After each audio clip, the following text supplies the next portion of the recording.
Hey gang, sorry for my late start here today. I was having trouble getting a GoToWebinar to launch, so had to go and use the the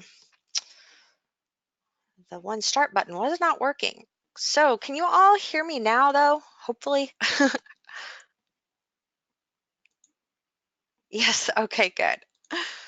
All right, hold on one second here. I'm going to pull up our page.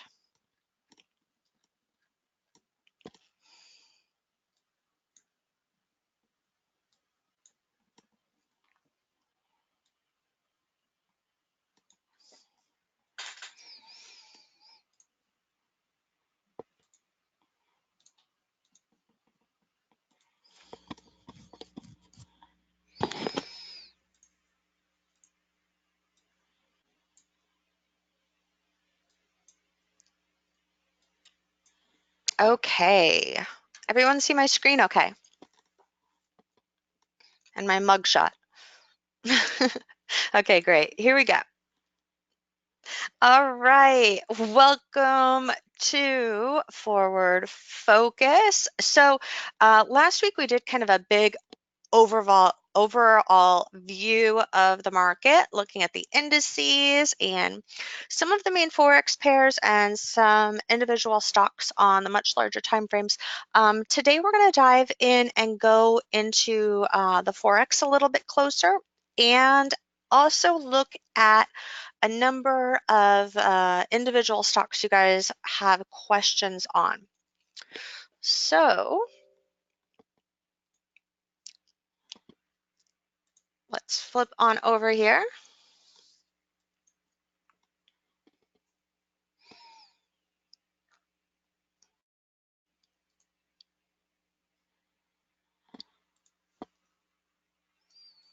It has been a very active market for the last week, hasn't it? Check this out. All right. I am going to start here we're going to do just a really kind of brief start of the overall indices, just to kind of give you guys an idea of what I'm going to be looking for over the next week. Then we're going to dig into that other stuff.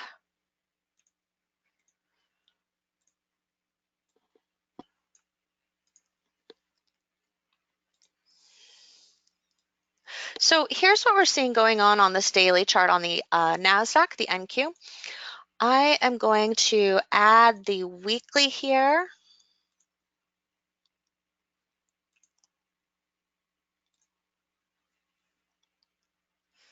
And we're going to look at our weekly and daily to start with.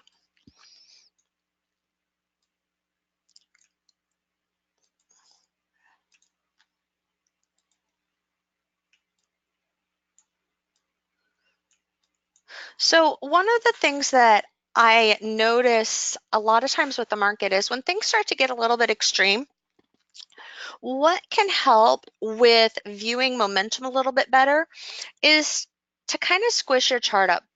So what that does is it kind of can normalize some of the momentum moves so that things won't necessarily look as extreme. It's a little bit easier to get a feel for what is going on when I do that. What we're seeing right now is, like we talked about last week, this has gone past the smaller measured move here that we were looking at going into December. So now what we're looking at is a bigger picture move compared to over here. And I'm going to add some more days on here so we can see this.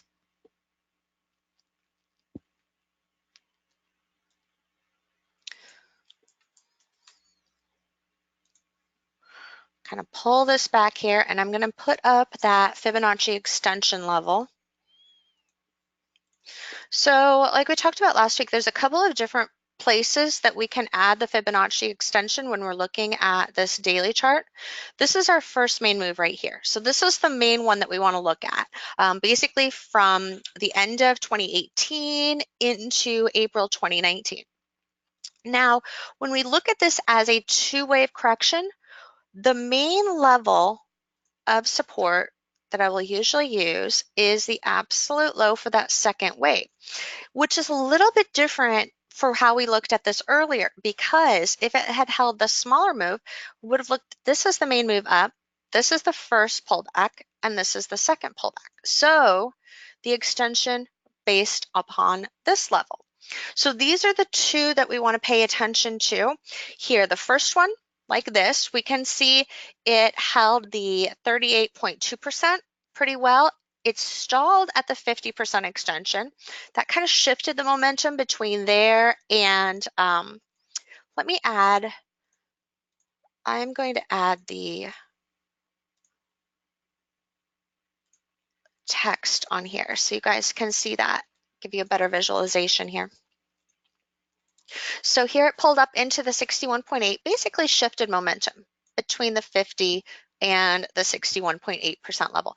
Now, usually what we're looking for on a continuation is we want to see it really move into that 61.8 before we get a correction in order to best guarantee the chance of it hitting 100% extension. So it kind of slowed a little bit at the 50%, even though it did make it into the 61.8 before it had a sharper pullback.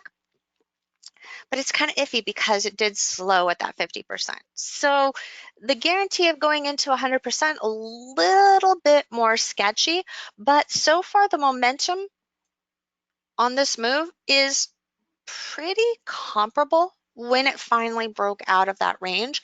So there's still the shot of trying to get up there. Just would expect it to try to shift momentum into that zone. So probably start to slow and change momentum a little bit. So let's go and look at the other way that we looked at this, and that's here. So here we have this coming up, stalling at 23.6, and then the 38.2% is where that momentum shifted. And the 50% is where it went and held, pulled back into the 38.2. So one of the interesting things with Fibonacci and why it tends to work so well for people is that even when you draw going from different levels, a lot of times you're still going to get different levels of resistance lining up. So you might be looking at this as a 50% level, somebody else might be looking at it as a 38.2, and you're still getting reactions off of those zones. However, it impacts what those bigger targets can be, because somebody that is going from this low is going to be looking for 100% extension that's going to be lower than the one going from this low. Let me add that on there so you can see the comparison.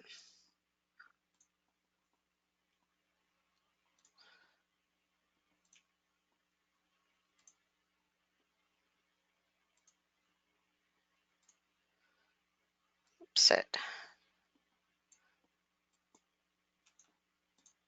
try that again. Eek. Okay, here's our one.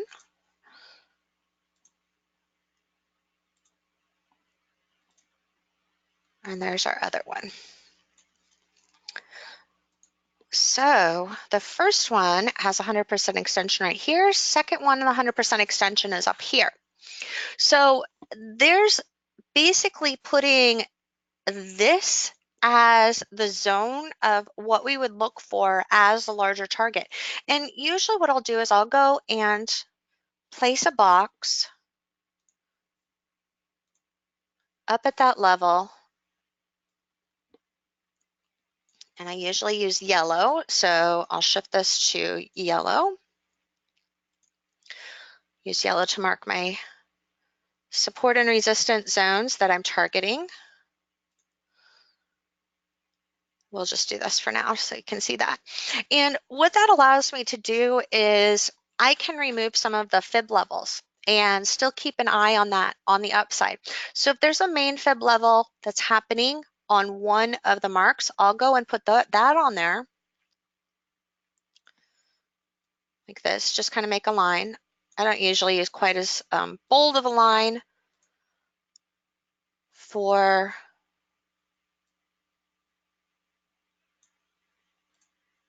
my trading platform, but it gives me an idea, a little bit of a better visualization. And then what I can do is I can go and remove some of these so that it's not cluttering up my chart. I can remove some of the other ones. So that way it kind of gives a little bit of a cleaner picture on where things are going. I can look at things like measured moves of this. And that can also tell me, hey, there's a little bit of a zone of resistance in there where I've got kind of that first main move goes into this zone of congestion, second main move puts a little bit of a resistance level up there that's corresponding. So this is a good zone where momentum could start to shift. We could start to see this kind of begin to go back and forth a little bit more. What we do have to realize though is that this overall momentum here is still really strong. So in order for something to turn around quickly off of a move like this, it would have to go into like a shallow avalanche to get stronger downside. And it would kind of build on itself, but it's more likely that it's going to try to go and do some higher high type of moves before we would get that bigger pullback. So that's kind of what I'm looking at based upon how momentum has been playing out here as we're going into this year, and what I'm looking for over the next couple of weeks. Just more of the choppiness back and forth here, trying to push up into those 100% extension levels since this momentum here is comparable to the momentum over here. So on like a 20,000 tick chart, we can start to watch for setups that would trigger reversal type of patterns. So if I look at what's going on right now on the 20,000, we have this momentum shifting here. So it's kind of going into this channel, and there's a couple of ways this can play out.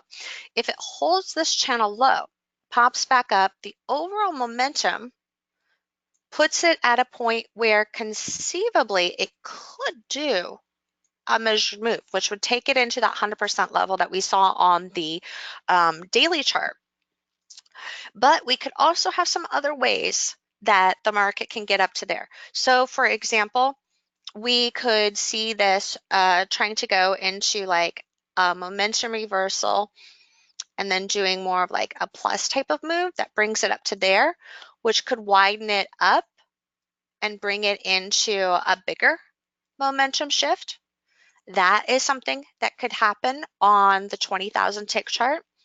It's just going to depend right now, since we've already made it up to the 61.8% extensions and kind of are pushing some of those limits there, where it's gone past the 50%, we're now at a level that we have to watch what's going to be happening with the smaller momentum shifts at this point. So right now, current momentum is showing us that we're at the lower end of this trading channel. This is a good support zone on an intraday time frame. If it reacts and holds this zone, which happens a good, I would say based upon the current chart, about 75, 80% of the time, we will see a reaction off of this zone. So here's kind of what our channel is looking at like right now. Trend channel here. Whoops. Sorry about that. Let's try that again.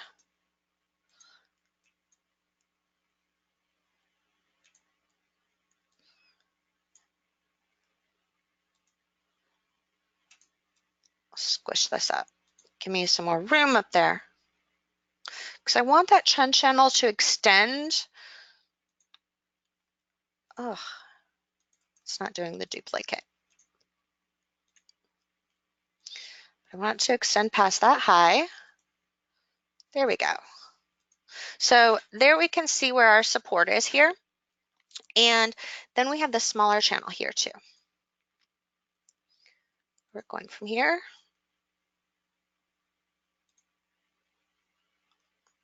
And here. So we're kind of at this crossroad point where we're at a do or die point in the market. So this is a good zone where we would usually get reactions. There's a little bit of an increase in momentum as we come into this support.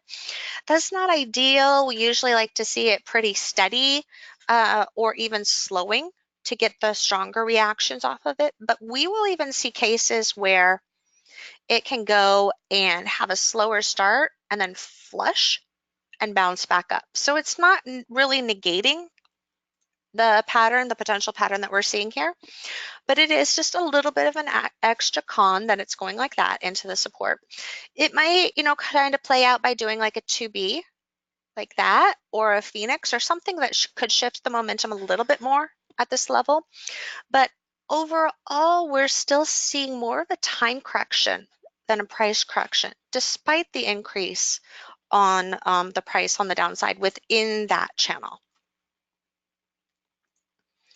So looking as we go into next week, even into this afternoon, I'm favoring reactions off of this zone, more of a move to the upside. Now let's flip on over and go take a look at our Forex pairs like I promised you guys.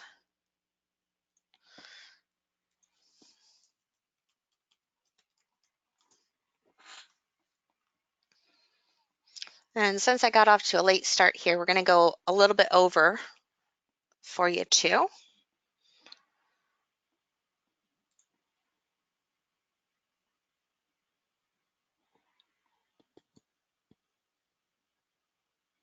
Yeah, technically the market has been really, really good over Christmas. I mentioned this before the holidays, and I do like every year. Whenever we're going into holidays, what tends to happen is that technical patterns hold even better than they normally do. I mean, they hold really well all the time, but they'll hold even better over holidays. It's just a really interesting thing that I've noted over the years. So switch some of these charts over here. You can see intraday we're getting this turnaround here coming off of the lows in the NQ. We're seeing things start to flip over. Shockley is trying to do a really shallow Phoenix, but it just, why do I say Shockley? All the time Shockley, right? Shake Shack. At some point in the next 3 or 4 years, I will stop saying Shockley. I won't say when in the next 3 to 4 years, but probably some point in the next 3 to 4 years, I'll consistently say Shake Shack. So it's doing a really shallow Phoenix, not getting off the ground. That's actually going to try to have a more likely chance of flushing more to the downside here. Okay, so our Forex pairs. We've been looking at the euro dollar here a lot on our monthly chart. There's really not much of a change from what we talked about last week. I'm not going to go too much on the bigger time frame on that one. We're going to look at more of the shorter term, what we're seeing here. So right now we are at a do or die point on the euro dollar because it had that original strong move up. So it was a nice move coming out of the support, but then it pulled back more than that 50%. And it couldn't really keep up that stronger momentum. So ideally what we would like to have seen would be, a nice little two-wave correction and then some stronger momentum there. Instead, it's shifted the channel like this. So at this point, the main momentum move is slower, which opens the door for this to try to do something like a head and shoulders here. What we have to see is, does it treat this like a head and shoulders, or does it treat this like a tilted Phoenix? So right now we've got the stronger move up here, and then the momentum shifted even further, which means that shifted Phoenix is still a possibility because it's holding the lower end of this channel.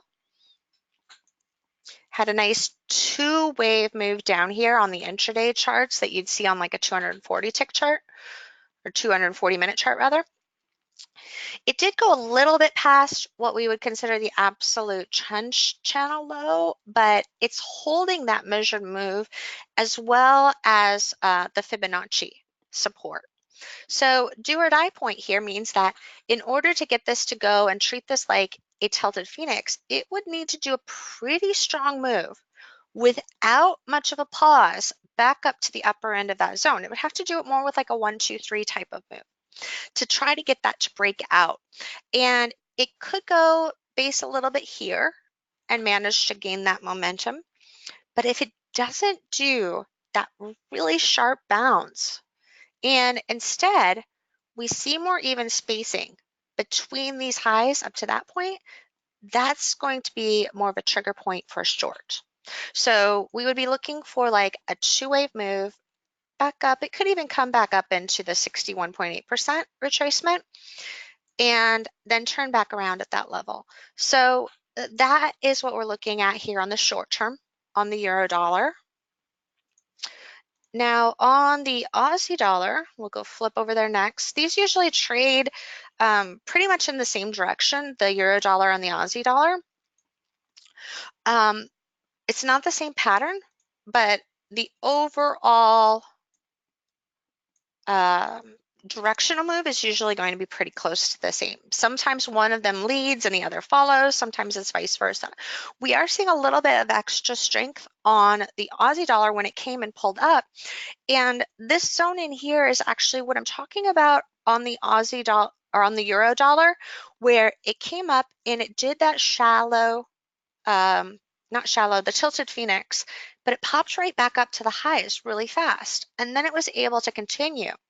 So that same pattern is a possibility on the euro dollar, as we just saw here on the Aussie dollar. But the Aussie dollar's shot or chance of getting as strong of a move here is a bit more diminished because it had this really steep pullback into this zone. So it has had the two waves up here. It even went a little bit past a measured move, probably to 123.6% extension, maybe close to that. Maybe not quite, but a little bit over 100%, just guessing based upon eyeballing it here. And then the really sharp retracement. If this also manages to sustain the intraday momentum, that can shift it and allow momentum to keep continuing to build on the upside. But it would have to really come back all the way back up there. It's trying, which would also be with the euro dollar trying to do the tilted phoenix, but it needs to get a little bit more confirmation. So here's what that would look like kind of on an intraday chart. Let me kind of put these one above each other. So see how this still managed to pull back really steep here and then flip back around? It's because it got that momentum going really strongly, and usually that's a little bit of an intraday shift that can get that going. And so that allowed it to go and pick up momentum where the momentum basically grew. So this becomes similar to this. This becomes this. This is this. And then that does that. So I drew that without even looking at the 5-minute chart where it had that pause and then continued. And that's what we would expect on the daily chart for it to be able to gain that type of momentum to sustain a bigger trend reversal here. And that again would help with the Aussie dollar trying to develop a tilted phoenix over here on the daily chart. Okay, so now let's look at our yen. And the yen has just been a little bit more tricky. It had gone into this really messy congestion zone on the daily charts. We had a pretty good flush here, but it didn't extend the flush any more than some of these past average momentum moves. So the impulse size here, pretty similar, and it held the lower end of this trend channel. So it didn't offer any confirmation to give any bigger sell-off. It would have needed to kind of hug here to pull down. Instead, we saw really rapid V retracement. which also means that it has that potential to kind of base out here and continue on the upside and kind of treat this whole thing like a two-wave move up, congestion, and then going up for another move. So right now, kind of looking at that same type of idea here on the daily charts for the yen, it's holding up, made enough of a recovery that it can develop into something that continues higher. Just probably going to go into a lot of chop here on the intraday charts for a bit. 30-minute, you can see this is rolling over. You can see the reaction to that previous high on the 30-minute. Really nice turnaround here. This is actually a perfect reversal strategy because we start out with really sharp momentum, right? Then it goes to this check mark pattern where the momentum shifts. We saw this exact same thing happening in the market here this morning on the NQ. I'm going to show that to you. Look at that right there. Almost exactly the same. See, this is the 5-minute, this is the MNQ, but look at this move to the upside here. That check mark here, the shift, and then the pullback, almost exactly the same thing. I love how these patterns just repeat themselves. Let me show that to you kind of overlapped here.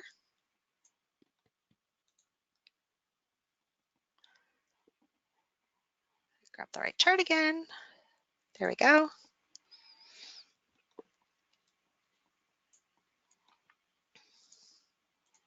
So the difference, of course, is that here was the setup on the MNQ, the pullback here. Here was the setup on the dollar yen. So it managed to do a little bit of a steeper pullback over here, but when it went, did the same kind of push back up into highs where the momentum's still trying to shift, we're getting the same type of reactions off of this. So you can actually watch what's going on here on the MNQ on the 5-minute time frame to give you an idea of what can happen on the yen on the 30-minute time frame. So can kind of use that as a guide here as you're going into the afternoon.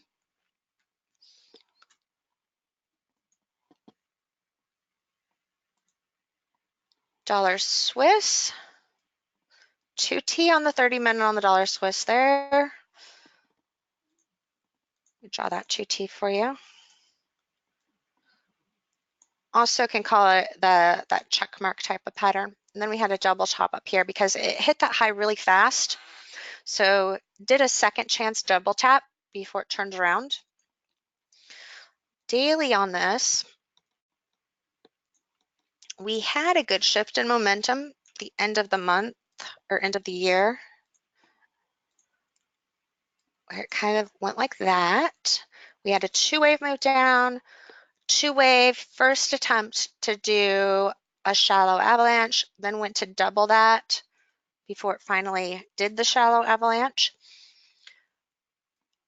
Looking at this as a bigger move, let's go look at the weekly.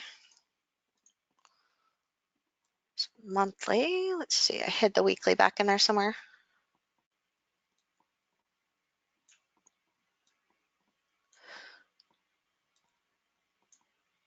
So weekly, we've got a decent level of support here. It's from the previous low. This is a pretty typical impulse move size into that weekly support there. Kind of see it on the upside a little bit too on some of these. So we get, pretty average level. It could react more strongly off of this level versus just going through it. It might go and kind of climb up here. So we kind of have to see, how does this react to the support level? If it rounds off a little bit, that can help it try to climb up here. This move is a strong move, but it's not extreme.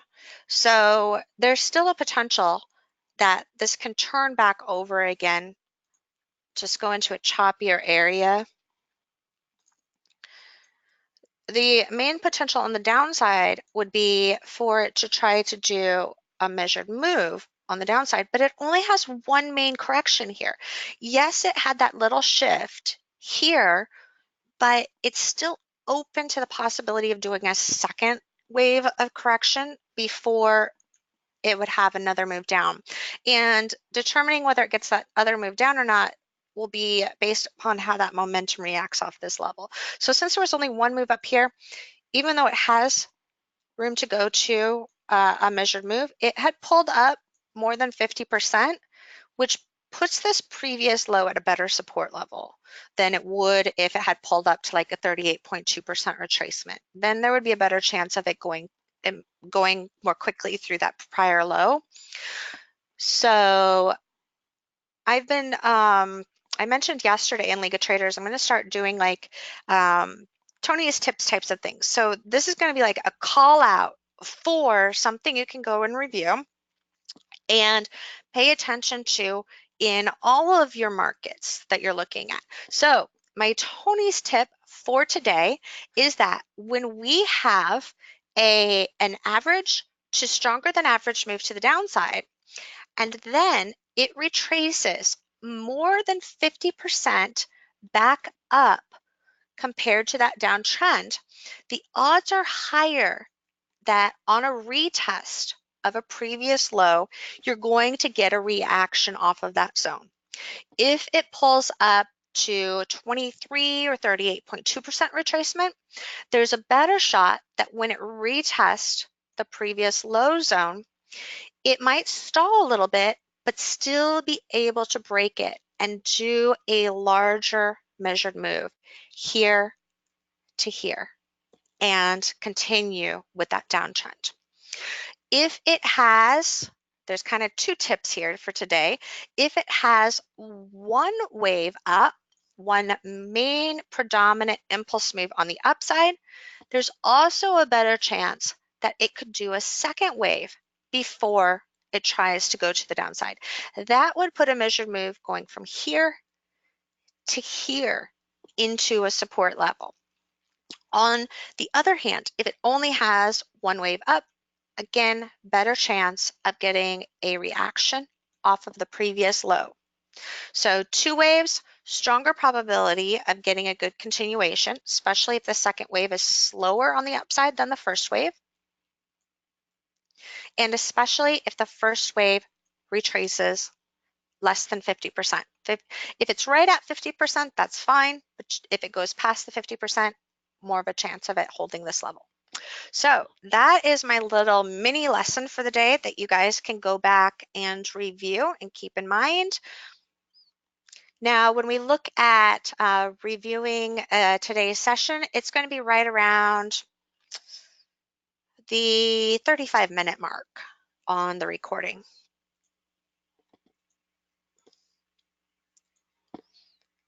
All right, US Canadian dollar. So this actually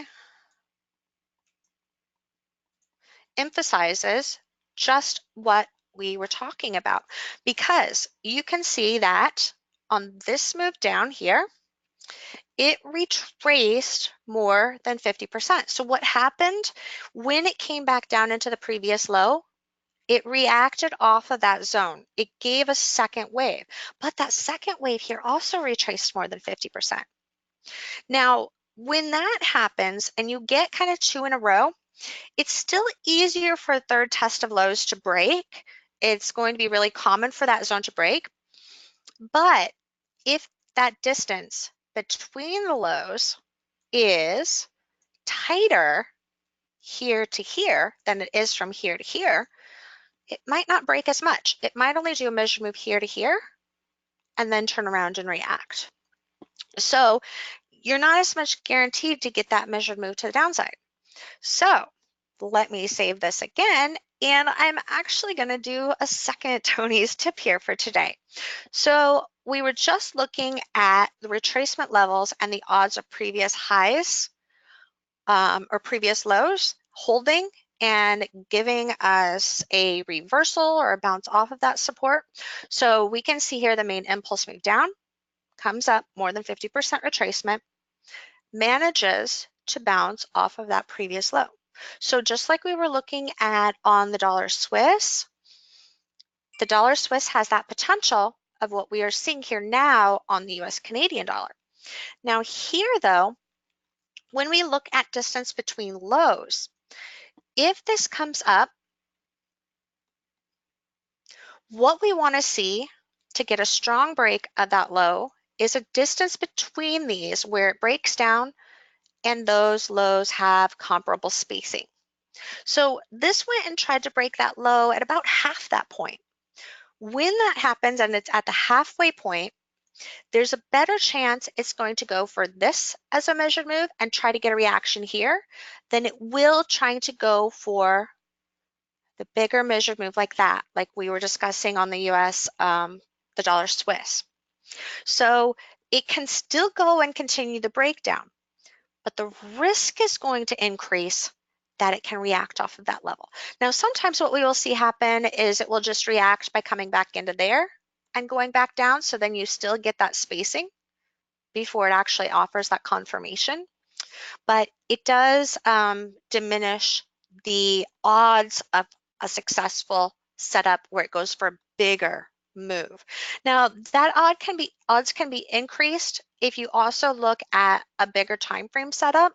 So a bigger time frame setup can still help it get going, but overall your odds are going to diminish. So when this happens, I'll usually go and take part of the position off at this level at least, even if I'm looking for more on the trade, versus if it went like that and down, I wouldn't care as much that it's retesting a previous low. I would still hold for it to go to a bigger move, and I wouldn't take off as much on there. Does this same lesson apply when the stock price is trading higher? Absolutely. It applies in every single market and every single time frame. So the odds of it still managing to, break and continue, even though that distance is smaller, is going to be higher when it's earlier in a trend. So for example, here it's trying to reverse the trend and turn around to the downside. So the odds of this still managing at some point to break lower is higher than if this was happening and it's in a newer uptrend. So a newer uptrend, for example, here, this is a good example right over here. So we get these highs, right? It comes first high, second high, and then the third high.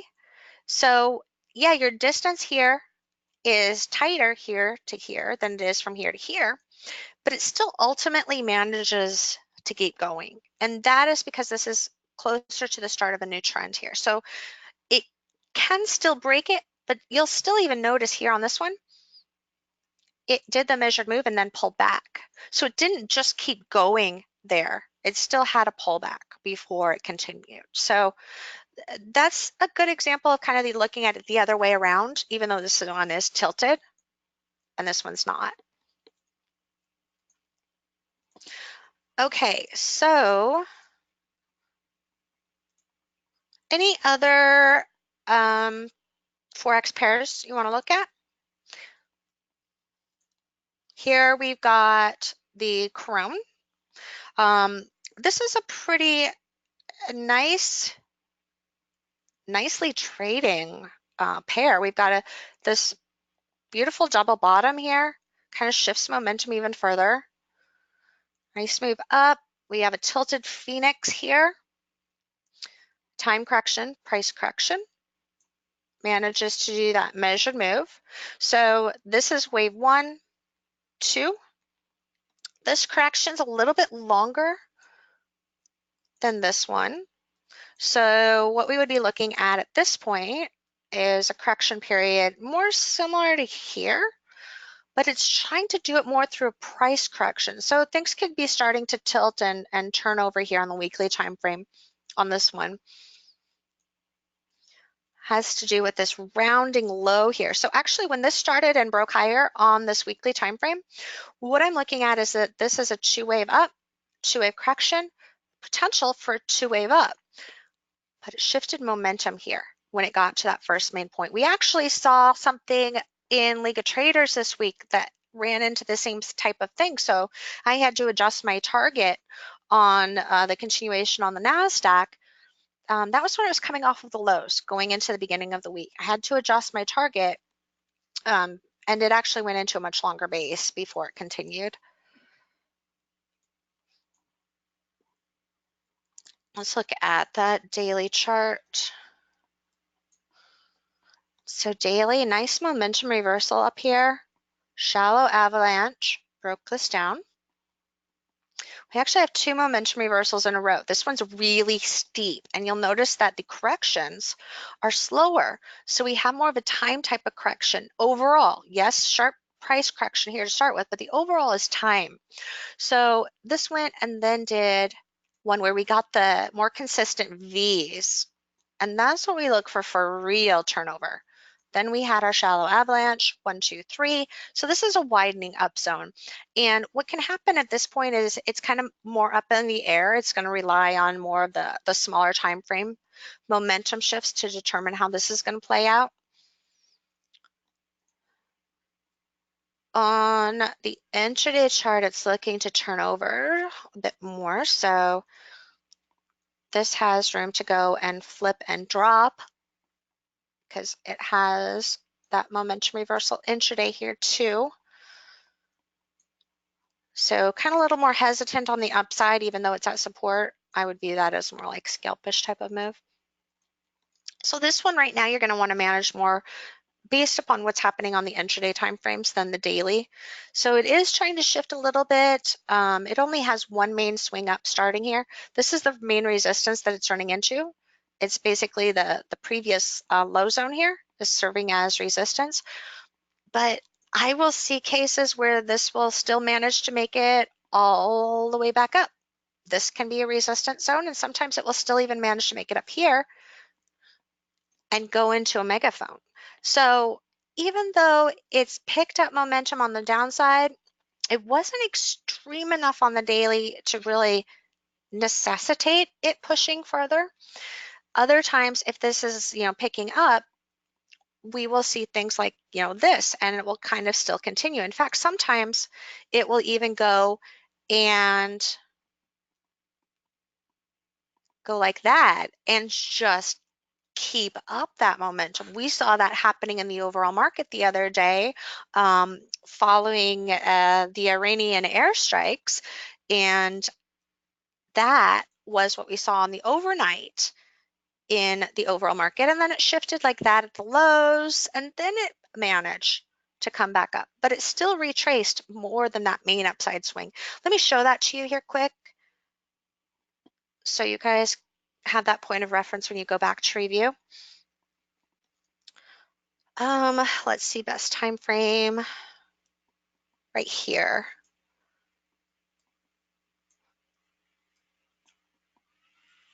So see how that kind of turned over, really similar turnover here, where that moved up, had the 3 highs. This did the same thing right here, pulled back, went back up, pulled back, went back up. This went to a higher high, whereas this did like a double top and then the shallow avalanche. So what I want to show you the comparison is, I'm actually going to make this a little shorter so you guys can see the full view here, is that this started here and here, but then this went and pushed to the lower lows. And so that would be the equivalent of like this trying to go like this and that before it tries to turn around. So it's a little bit more gradual on what's happening here on the crone, but the same idea is possible. So we've seen a couple of different options here. The main difference between these is that this one started out really fast and kind of slowed a little bit, whereas this one started a little bit slower and kind of picked up more. So that really helped push that past the prior low here. And this is the same zone. These are the same zones on the pattern. And so a little bit of a difference there. But overall, we have to keep this possibility in mind But also note that there are cases where this will hold. So like I said, the options for what can happen open up at this point, and it depends upon how the momentum shift happens here. A really nice pattern to happen on the crone actually would be if this goes and does like a 2B setup, because that could bring it into 76.4% retracement of this upswing, and that would allow for a better reversal than it would at this point, which is about a 61.8% retracement. Let me put those retracement levels up on there for you so you can see that.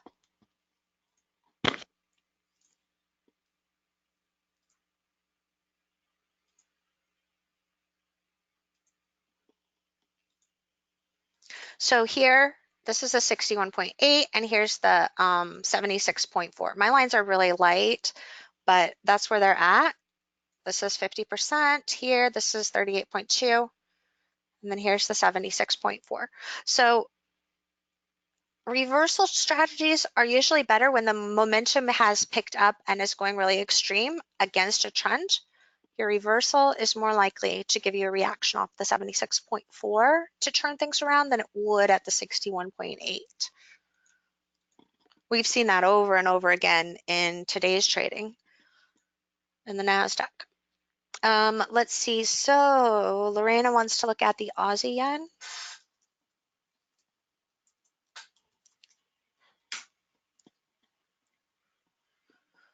I'm going to put in our retracement levels on this too. You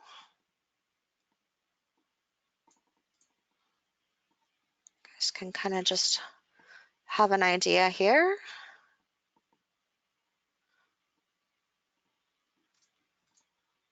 Of what we're looking at. We're about 23.6%, a little bit past it on the retracement on the upside. And it's at a point where this could easily turn over here. The amount of this correction, time development correction, is pretty similar to a number of previous ones. So this could easily try to turn over again on the weekly. Let's see the monthly and then the daily. Monthly is kind of more iffy. It has almost a double bottom here, kind of at this midway range where the momentum is trying to shift. So you can see momentum is much stronger here than it is here. So that could support this trying to bounce a little bit more. We might see something like, a 2B here to try to get that to bounce. That would really help get that going. But where it's at right now on the weekly, I will usually see that try to pull back further and give more of a drop. So I don't want to rule out this trying to continue and actually gain momentum on the downside, where what it does is it treats this as the main two-wave down and then this as like a congestion, and then tries to go like that. The retracement here is right about 50%. So it's kind of at that iffier level. We did see a good reaction when it hit the prior low because it retraced that 50%, but 50% is kind of iffy. Sometimes it will go and just hug here and still manage to break it.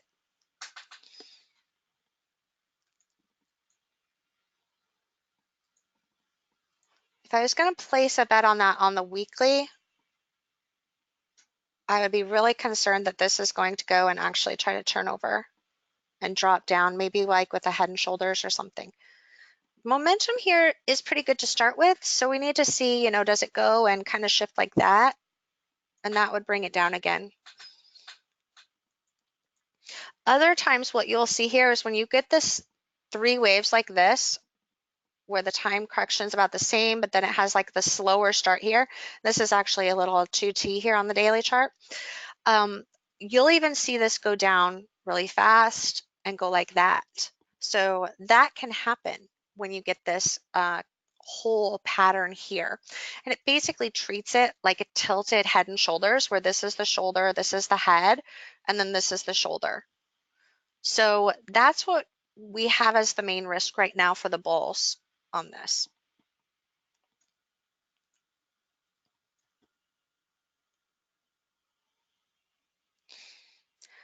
Okay, we've got a little bit of time here. So does anyone have any individual stocks you want me to take a look at, or do you still have more Forex pairs you want me to check out here today?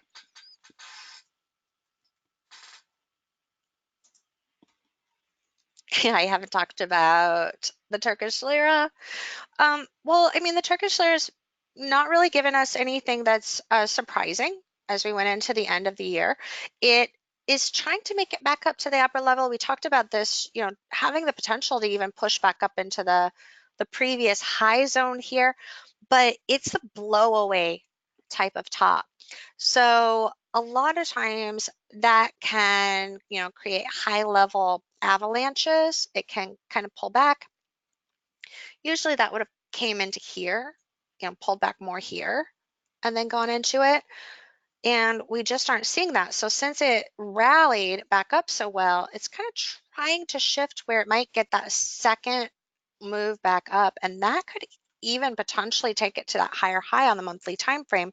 Just not quite getting the momentum confirmation yet on the daily charts. It started to confirm that by trying to build momentum here at this point, but we actually had a little bit of this momentum reversal here that kind of has shifted the momentum again. So on this daily chart, what I was looking for was even that this would try, you know, to gain momentum, pull it back up here, maybe even with like a 1, 2, 3, then create a major reversal pattern at that point.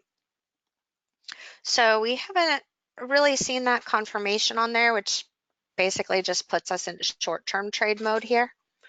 But the Turkish lira has been trading really, really well. I mean, look at the distance here on these for inverse head and shoulders. This was a tilted phoenix shoulder here. 1, 2, 3 lows. Good phoenix here. Even this nice avalanche over here. So this is what I was talking about when it goes to do a blowaway top and then it can continue on the downside. That's how that would look. But we didn't quite see that happening on the weekly or monthly on this one. So right here, it could do two things. It might do like a shift. And we talked about this in League of Traders a lot this week, where that shift could then go and bring it back up. So even though it started to drop really fast, it could still shift here and not develop into that 1, 2, 3 on the downside. And I'm leaning more towards this option happening. The peso.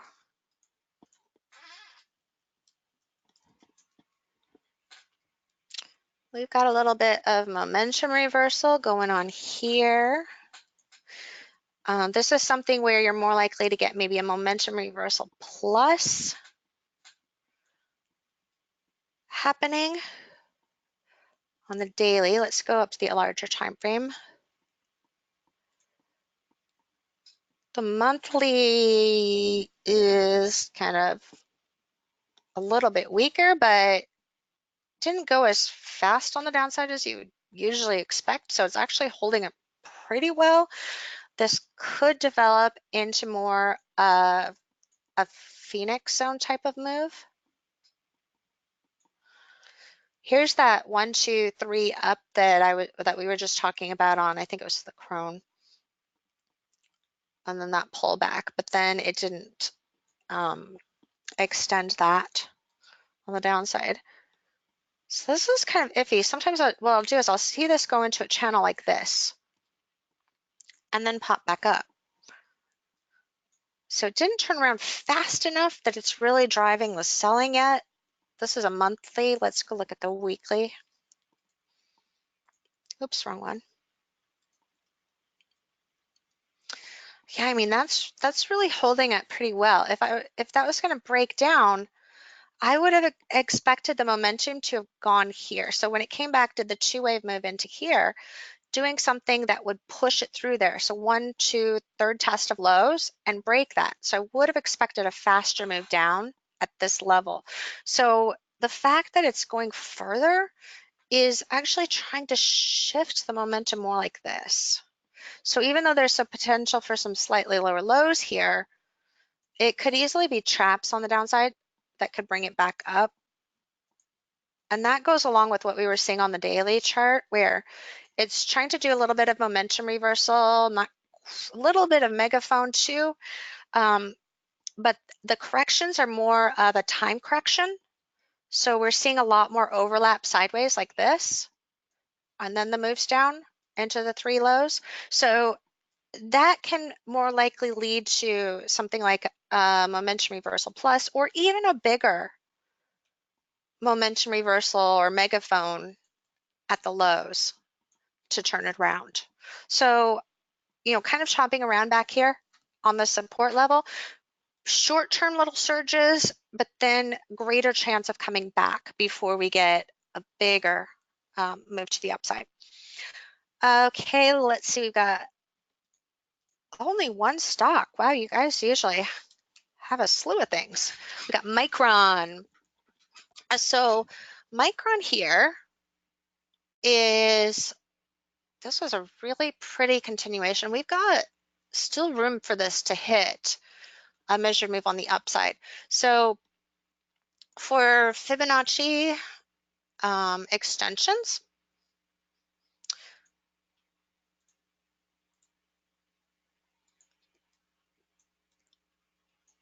this still has room to push up into that 61.25. We are seeing it trying to slow a little. It made it to the 76.4. It made it to the 50% and kind of slowed between the 50 and the 61.8. We usually like to see it surge right into the 61.8 to get to that 100%, but when it congested, it's still hugging more of that 61.8 zone and holding up there, so it's still good for that 100%.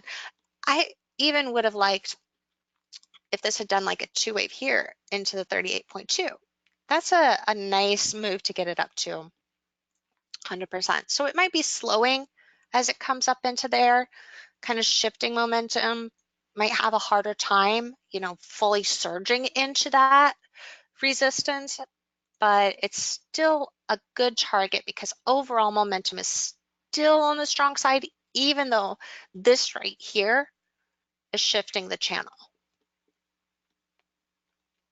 So corrections, even like a choppy correction back into here, back into the lower end of the channel, would not be unheard of.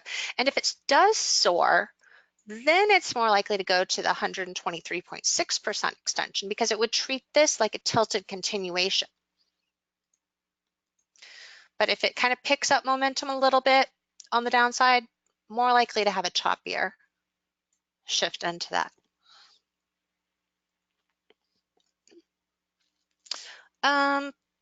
Nicole, what was your question on the NQ?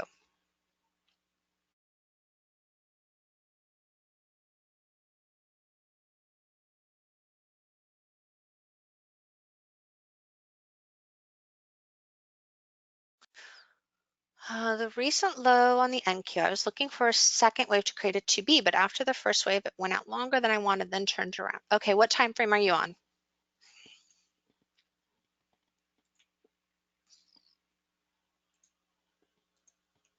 300?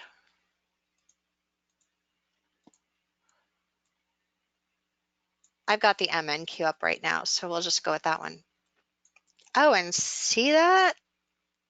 Look what's happening there. We were just looking at that probability, right? Exactly. Got our two-wave move. It's holding that zone. Perfect.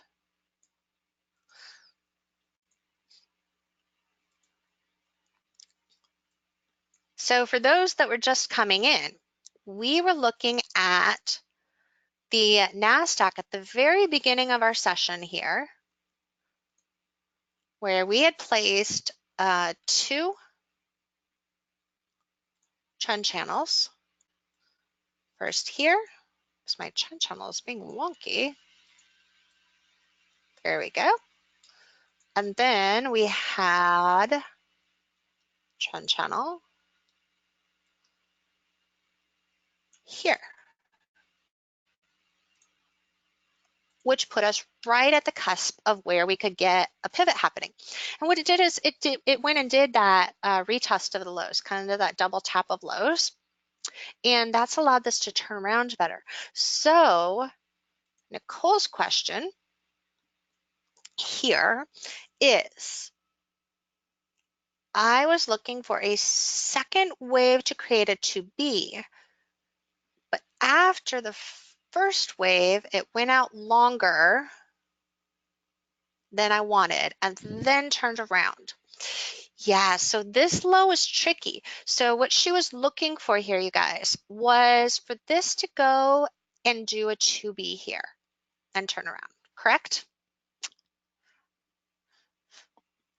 Yep. So that's what I would have been trying to watch for too. But what happened is it kind of rounded off here. So it hit a low and then it hit a lower low. So that's what shifted things to allow this to bounce more quickly. If it hadn't done that right there, we would have been more likely to see exactly what you were anticipating happening. So this one's harder to catch because it didn't have that typical 2B. It came down here and then did the baby 2B before it turned around. So actually on a 50 tick,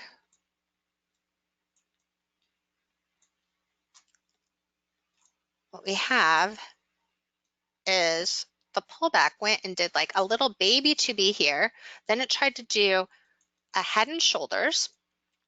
And we had an example of this in League of Traders here within the last week too, where it did the head and shoulders, and then it did an extra flush and turned around. I can't remember what day that is, but you guys go back and study, for those of you that are League of Trader members, go back and study the videos from this week, and you'll see that example in there too. So I had used this as a buy trigger, as another buy trigger on that pattern. So it had the inverse head and shoulders, then kind of did that extra little flush there, where it basically went into megaphone territory here. And that's what turned this around. So this was definitely a tricky one. You went into seeing, you know, kind of that smaller little flush. It tries to do another 2B here. It's way harder to catch this. You might have gotten it off of, you know, megaphone, but make sure you leave that larger flush area for a potential stop. So the potential would have been, if this momentum picked up on that downside, it could have still gone for that 2B. So when looking at the bigger reversal, I still would have kept it, looking at that as a potential for a measured move for a stop, and realized, hey, that's where it could go. And if I didn't want to take it into that low, you could have used something like, you know, if this popped down here really fast, you could have used that channel break to get you out, but it was slower.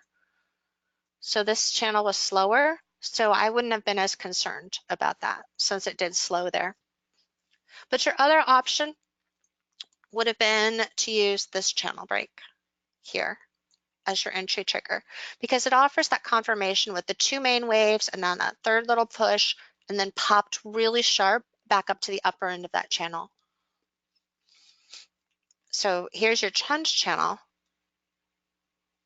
and then it pops really fast up to that upper end of the channel. So that's a pretty good confirmation that it's going to allow it to break. But definitely a trickier one. This is more of an advanced trade strategy here. And you would have had to, again, rely upon what we were seeing on the larger time frames really well too, because we had that very strong larger time frame support at that level. And then we have the tilted phoenix here.